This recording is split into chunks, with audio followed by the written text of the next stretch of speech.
Chapter 15 Fact and Gossip. Friday was back to normal if the actions of suspicious would-be heirs competing for a $200 million prize could be considered normal.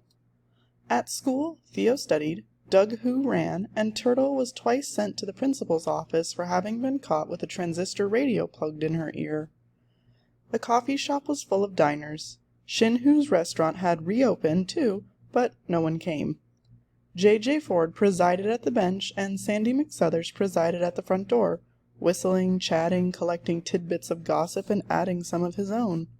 Flora Baumbach, her strained eyes shielded by dark glasses, drove Turtle to school on her way to the broker's office and picked her up in the late afternoon with a sheet of prices copied from the moving tape. They had lost $3,000 in 5 days. "Paper losses," Turtle said. "Doesn't mean a thing. Besides, I didn't pick these stocks. Mr. Westing did." Did he? The dressmaker thought of the clues Chris had dropped. No stock symbol had 5 letters or even resembled the word plain. But Flora Baumbach played fair and kept the secret to herself.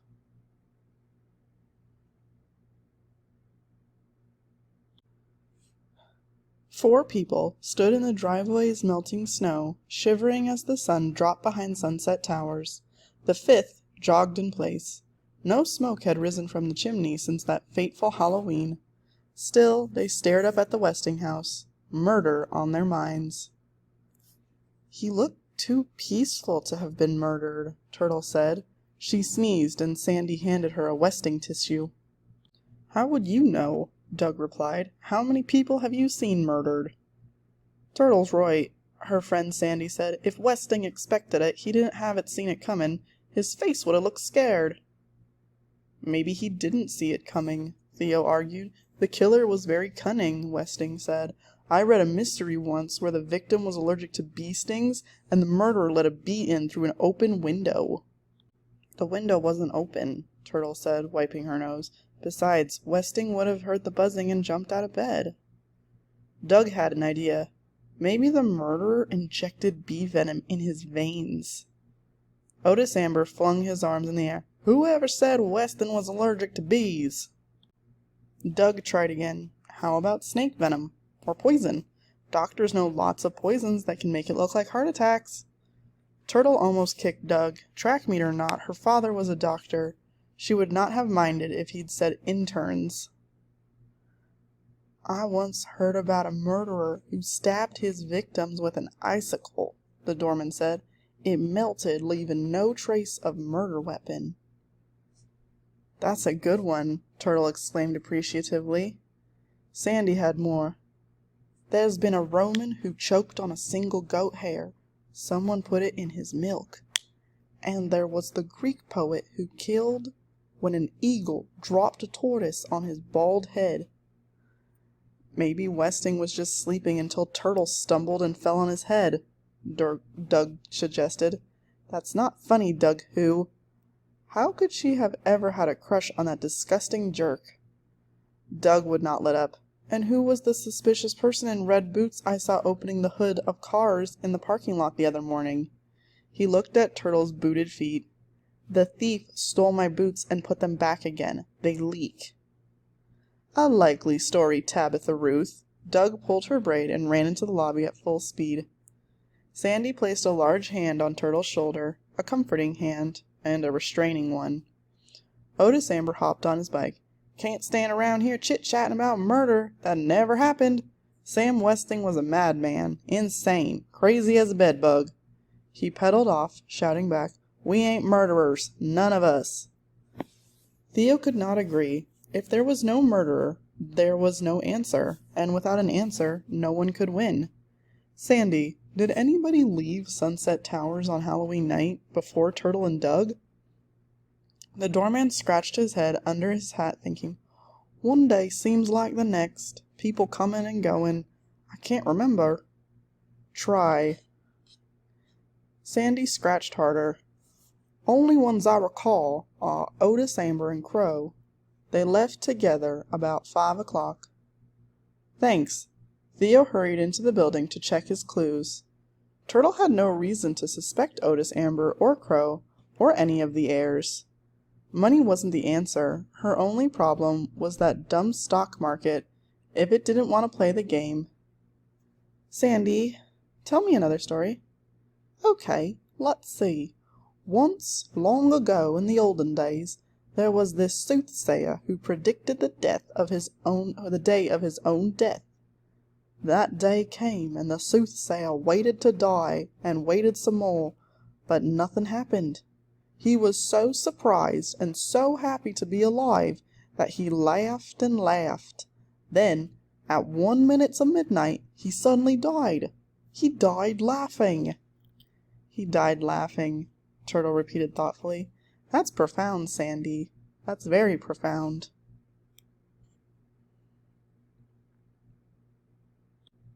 Where's everybody? The apartment was empty, as usual. Jake Wexler decided that Shin Hoo's was going to have a paying customer. I'd like a table if you're not too crowded. I think I can squeeze you in, Hoo said, leading the podiatrist through the empty restaurant. You must have liked those spare ribs. Yeah, sure. Jake watched his wife slowly stack her papers at the reservations desk. At last, seeming to recognize him, she walked over. Jake returned his unlit cigar to his pocket. Grace hated the smell. I've already eaten, Grace said, sitting down. Hello to you too, Jake replied. He probably thinks that's funny. Since when do people go around saying hello to their husbands? What's new with you, Grace? Where are the kids? And what are all those presents doing on the coffee table? It's not your birthday, and it's not our anniversary. What was she so upset about? Or is it? No, it isn't. Those are gifts for Angela. The wedding shower is tomorrow. Don't worry, you're not supposed to be there, just the girls. The doorbell was ringing all morning. I couldn't leave the apartment for an instant. One at a time he delivered them, that smirking fool, and each time he shouted, "Boom!" She looked especially attractive today, Jake thought. Between the ringing doorbell and the booms, she had managed time for the beauty parlor and the sun lamp. Mr. Hoo set the spare ribs on the table and lowered himself to a chair. Grace lost her scowl.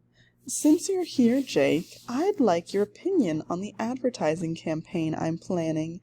Jimmy and I are having a slight disagreement. I say that Shin Hoo sounds like every other Chinese restaurant to English-speaking ears. English-speaking ears? Jake bit his lip in an effort to keep silent. I say the restaurant needs a name people won't forget, Grace continued. A name like Who's on First? Jake could not help himself. He tried to cover a loud guffaw with louder coughing. Who pounded him on the back and apologized for the ginger. You remember that old baseball routine, Jake? Grace prompted. Yes, he did. Who's on first? No, wait, what's on second? Who's on first? It's an idiotic name, Who argued. Who's on first sounds like my restaurant is on the first street, or worse yet, on the first floor. Customers will end up in the coffee shop drinking dishwater tea. Not the way I'll promote it, they won't, Grace insisted. Well, what's your opinion, Jake? The podiatrist put down the spare rib he was about to bite into. Who's on First is a dandy name. Before he could pick up the rib again, Who whisked the plate off the table. Who elected you judge anyhow?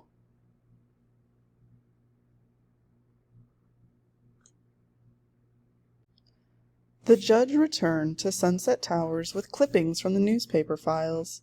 Faithful Sandy was waiting. Hoping to interrogate both George Theodorakis and James Shin Hoo, they alternated their dinner orders. One night they would order up, the next night they would order down. To their disappointment, Theo delivered up. They had no questions to ask him, but he had one for the doorman. Chess, Sandy replied. Sorry, don't know the game. I'm a whiz at hearts, though. Shooter, they call me. Theo left them to their sandwiches and their work. The private detective the judge had hired was still investigating the heirs, so tonight's project would be the Westing family. Judge Ford opened the thin folder on Mrs. Westing. Mrs. Westing, no first name, no maiden name, In the few newspaper photographs in which she appeared, always with her husband, the captions read, "Mr. and Mrs. Samuel W. Westing." A shadowy figure, a shy woman, she seemed to slip behind her husband before the camera clicked, or had her face masked by a floppy hat brim. A slim woman, dressed in the fashion of the time, long, loose chemise, narrow shoes, with sharply rounded toes and high spiked heels. A nervous woman, her hands, especially in the latter pictures, were blurred. In the final photograph, a black veil covered her face. She seemed to lean unsteadily against the stocky frame of her husband as they left the cemetery. Sandy reported his findings. Jimmy Who never met Mrs. Westing, neither did Flora Baumbach. She said Violet's fiancé brought her to the shop for fittings. She says it's bad luck for a groom to see the bride in the wedding gown before the wedding. I guess she's right. Well, that's it. Nobody else admits to having known Mrs. Westing except me. You knew her, Mr. McSuthers? The judge asked. Well, not exactly, but I saw her once or twice. The doorman described Mrs. Westing as a blonde, full-lipped, a good figure, though she was on the skinny side. Mostly I recall those full lips because she had a mole right here. He pointed to the corner of his mouth. Judge Ford did not remember a mole. She remembered copper-colored hair and thin lips. But it was so long ago, and, well, Mrs. Westing was white, very white. Next, Mrs. Westing's daughter. The judge studied the photograph under the headline, "Violet Westing to marry Senator." The senator turned out to be a state senator, a hack politician, now serving a 5-year jail term for bribery. But Flora Baumbach was right about the resemblance. Violet Westing did look like Angela Wexler. And that was George Theodorakis all right, dancing with her in the society page clippings. "What does this all mean, Judge?" Sandy asked, squinting at the pictures through his smeared glasses. "Angela looks like Westing's daughter, and Theo looks like his father. The man Violet Westing wanted to marry." "How did you know that?" Sandy shrugged. "It was common gossip at the time. That's Westing's daughter killed herself rather than having to marry that crooked politician." Now the judge remembered. Her mother had written her about the tragedy. "Tell me, Mr. McSuthers, you seem to know what's going on in the building. Is Angela Wexler involved with Theo in any way?" "Oh, no," Sandy said. Sandy was certain of that. Angela and her intern seemed to be happy enough with each other. At least I hope so. I mean, if Sam Westing wanted to replay that terrible drama, Angela Wexler would have to die. Chapter 16. The Third Bomb. Boom!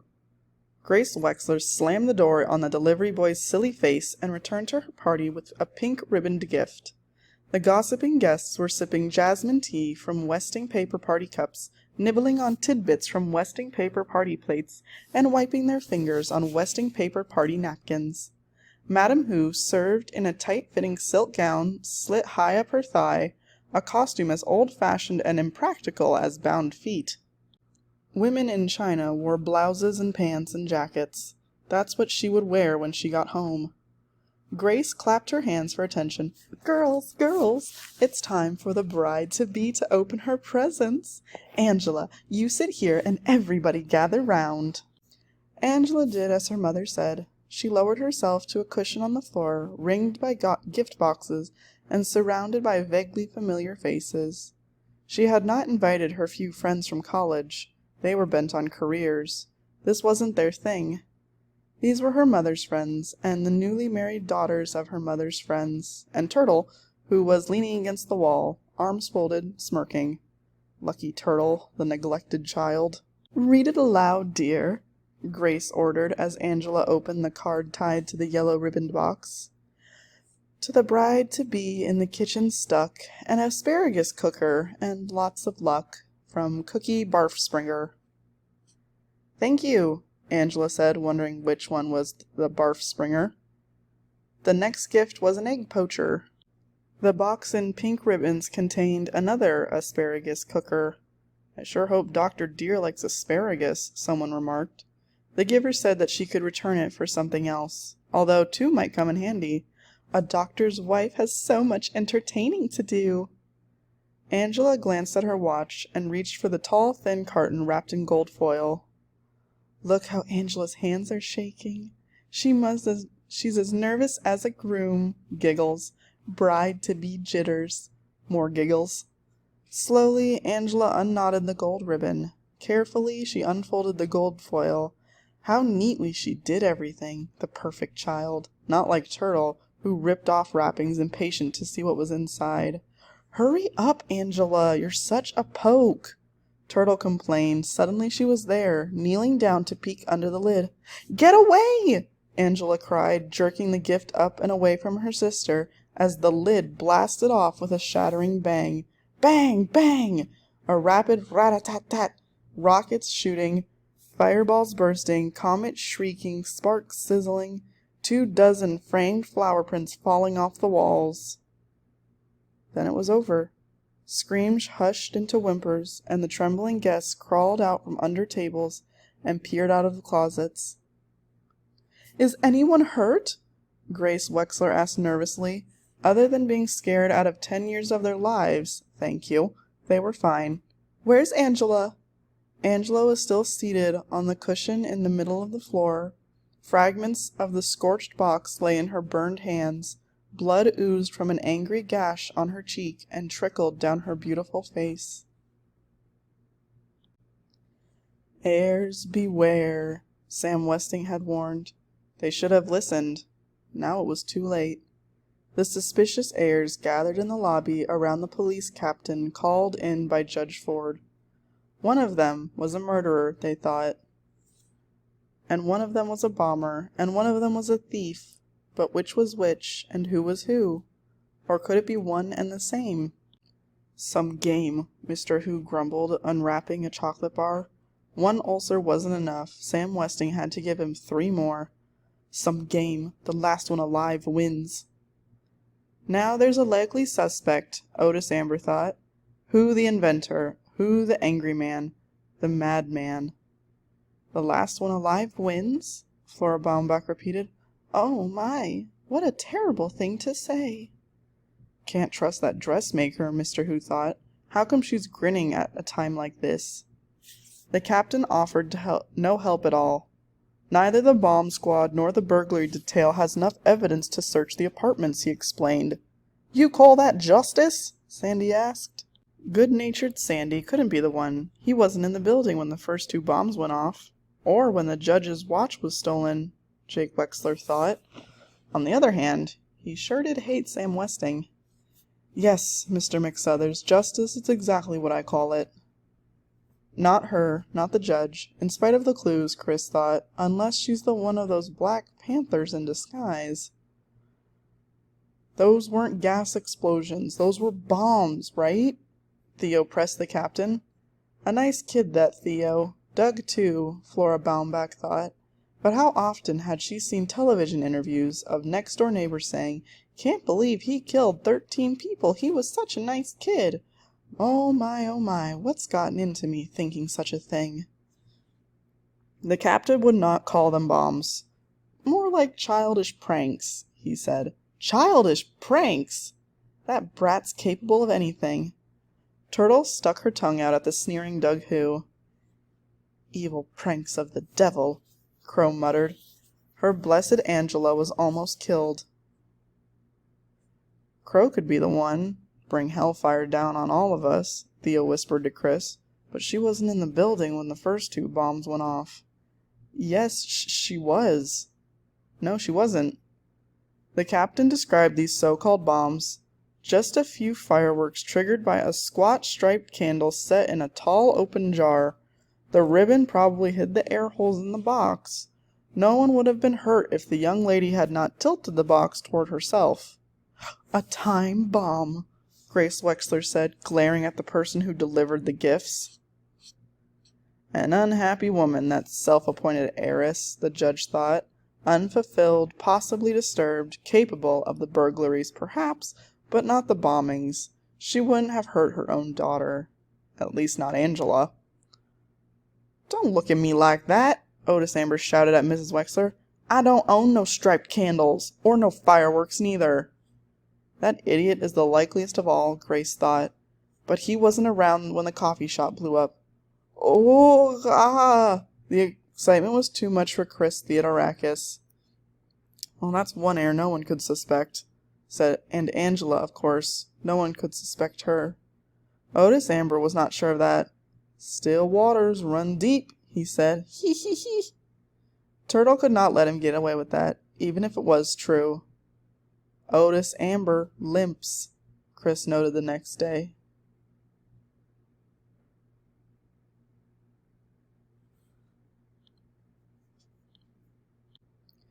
Her family kept reassuring her. You're going to be fine, Angela, just fine. The loud snore that erupted from the hospital bed was Sidel Pulaski pretending to be asleep. I still don't remember, Angela mumbled. Her bandaged cheek made speaking difficult. Her face hurt. Her hands hurt very much. Traumatic amnesia, Jake Wexler said. It happens after sudden accidents. Don't worry, Angie Pie, you're going to be fine. You're going to be fine, Angela, just fine, Grace said despondently. I'll come back tomorrow. Come, Turtle. In a minute, Turtle said. Turtle waited for the door to close. She touched her sister's bandaged hand. Thanks. For what? Another snore from Sidel. Just thanks. The fireworks would have gone off in my face if you hadn't pulled the box toward you. Here, I've brought you your tapestry bag. I didn't look at your notes or clues, honest. But she had removed the incriminating evidence. Turtle, tell me the truth. How bad is it? The doctors had to take some glass out of your hands, but no stitches. The burns will heal okay. And my face? Some scarring. Not bad, really, Angela. Besides, you always said being pretty wasn't important. It's who you are really that counts. Angela wondered about that. Maybe she was wrong. Maybe pretty wasn't important. Maybe she was crazy. She must be crazy. Don't worry, you'll still be pretty, Turtle said, but wow, that was sure a dumb thing to do. Sidel Pulaski's eyes popped open in surprise. Quickly she squeezed them shut and uttered another loud snore. Well, what do you know? Her sweet, saintly partner was the bomber. Good for her!